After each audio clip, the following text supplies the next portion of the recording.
लोकसभा निवडणुकीत अपेक्षित यश मिळालं नसल्यानं उपमुख्यमंत्री देवेंद्र फडणवीस यांनी राजीनामा देण्याची इच्छा व्यक्त केली आहे। मात्र त्यांनी राजीनामा देऊ नये अशी मागणी भाजपच्या राज्यातील नेत्यांनी केली। तरी देखील देवेंद्र फडणवीस आपल्या निर्णयावर ठाम आहेत।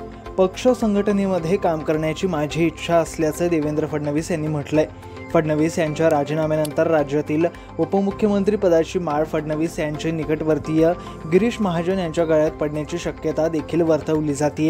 एनडीएच्या बैठकीसाठी मुख्यमंत्री एकनाथ शिंदे, उपमुख्यमंत्री देवेंद्र फडणवीस आणि उपमुख्यमंत्री अजित पवार हे दिल्लीत आहेत। दरम्यान मंत्रिमंडळ विस्तार आणि केंद्रातील मंत्रिपदांबाबत चर्चा करण्यासाठी या तिन्ही नेत्यांची बैठक प्रफुल्ल पटेल यांच्या निवासस्थानी झाली। या बैठकीनंतर देवेंद्र फडणवीस यांनी केंद्रीय गृहमंत्री अमित शाह यांची देखील भेट घेतली।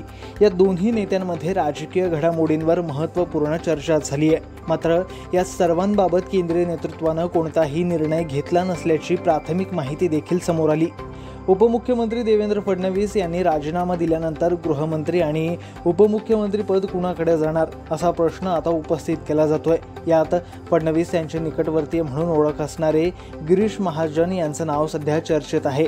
सर्वांशी समन्वय साधणारा नेता म्हणून गिरीश महाजन यांची ओळख आहे। तसंच महायुतीमधील इतर पक्षातील नेत्यांशी देखील त्यांचे संबंध चांगले आहेत। देवेंद्र फडणवीस यांच्यानंतर नंबर 2चा नेता म्हणून त्यांच्याकडे पाहिलं जातं। त्यामुळे उपमुख्यमंत्री पदासाठी त्यांच्या नावाची सध्या जोरदार चर्चा सुरू झाली आहे। महाराष्ट्रातील भाजपचे सर्व आमदार आणि विधान परिषद सदस्यांची एक महत्त्वाची तातडीची बैठक शनिवारी 8 जून रोजी बोलावण्यात आली आहे। या बैठकीत उपमुख्यमंत्री देवेंद्र फडणवीस यांच्याबाबत महत्त्वाचा निर्णय घेतला जाऊ शकतो अशी शक्यता आता वर्तवली जाते।